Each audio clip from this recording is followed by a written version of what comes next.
Vs channel subscriber பண்ணாதவங்க subscriber பண்ணிக்கோங்க. கூடவே இருக்கிற பெல் பட்டனை கிளிக் பண்ணிக்கோங்க. இன்றைக்கி வந்து ரவா தோசை செய்கிறது, கும்பகோணம் ஸ்பெஷல் ரவா தோசை செய்கிறதுக்காக இப்போ அரிசி மாவு இதால் 1 கப்பு எடுத்துருக்குறேன். அதே இந்த கப்பால் அரை கப்பு தான், இந்த ரவை அரை கப்பு. அதுக்கு பெரிய ரவை, சின்ன ரவை இல்லை, பெரிய ரவை. இது அரை கப்பு ரவை, அரை கப்பு மைதா. ஒரு சிலவங்கெல்லாம் தயிர் ஊற்றி இது மாவை கரைச்சி செய்வாங்க. தயிர் ஊற்றக்கூடாது, புளிச்சதுன்னா. ஒரு சிலர் தயிர் ஊற்றுவாங்க, தயிர்லாம் வேணாம். நம்ம அப்படியே ஊற்றுறதுனால கொஞ்ச நேரம் இருந்தால் கூட தயிர் தோசை கல்லில் பிடிக்கும். அதனால் தயிர் ஊற்றலை. இப்போ அதுக்கு தேவையான உப்பு போட்டுக்கலாம். இதுக்கு தேவையான உப்பு. இப்போ ஜீரகம்.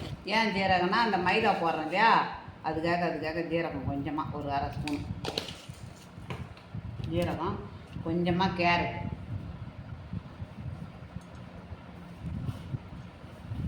ஒரு 50 கிராம் கேரட், பச்சை மிளகா பொடியாக இருந்தது ஒன்றே ஒன்று, இஞ்சி, கறிவேப்பிலை, கொத்தமல்லி தழை. இப்போது நம்ம பெருங்காயத்தூள் போட்டுக்கலாம். அவ்வளோதான். இப்போ இதை வந்து நம்ம ஒன்று சேர்க்கணும்.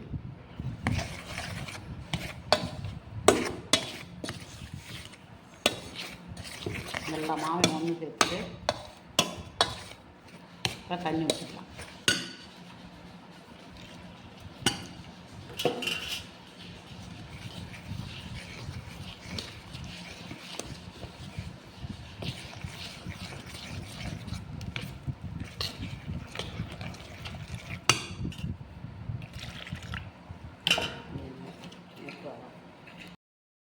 இப்போ பாருங்கள், இன்னும் தண்ணி ஊற்றணும்.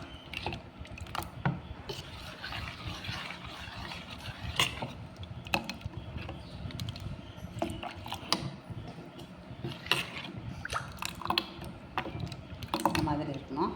நம்ம தோசை கல்லி அடுப்பில் வச்சுட்டு தோசை ஊற்றலாம். அப்படியே இருக்கட்டும், ஒரு 2-3 நிமிஷம் அப்படியே இருக்கட்டும்.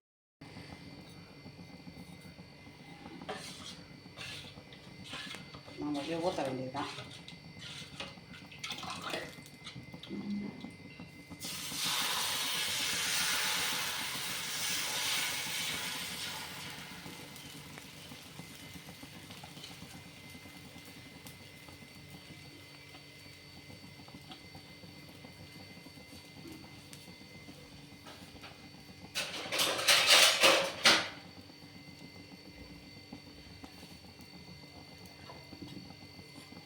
இப்போ எண்ணெய் கொஞ்சம் ஊற்றிக்கலாம்.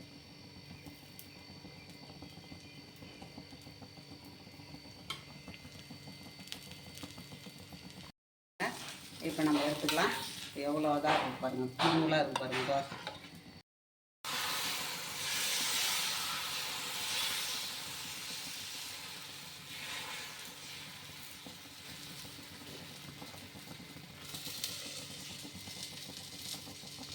இந்த தோசையை எடுத்துட்ட மாதிரி ரவா தோசை ரெடி ஆகிட்டுங்க. சூப்பராக முருகலாக இருக்குது பாருங்கள். தோசை சூப்பராக இருக்குது பாருங்கள். தேங்காய் சட்னி, ரவா தோசை தேங்காய் சட்னி. நீங்களும் இதே மாதிரி செய்து பாருங்கள். கும்பகோணம் ஸ்பெஷல் இதுதான். செய்து பாருங்கள். பிடிச்சிருந்ததுன்னா எனக்கு லைக் பண்ணுங்கள், சப்ஸ்கிரைப் பண்ணுங்கள், கமெண்ட் பண்ணுங்கள்.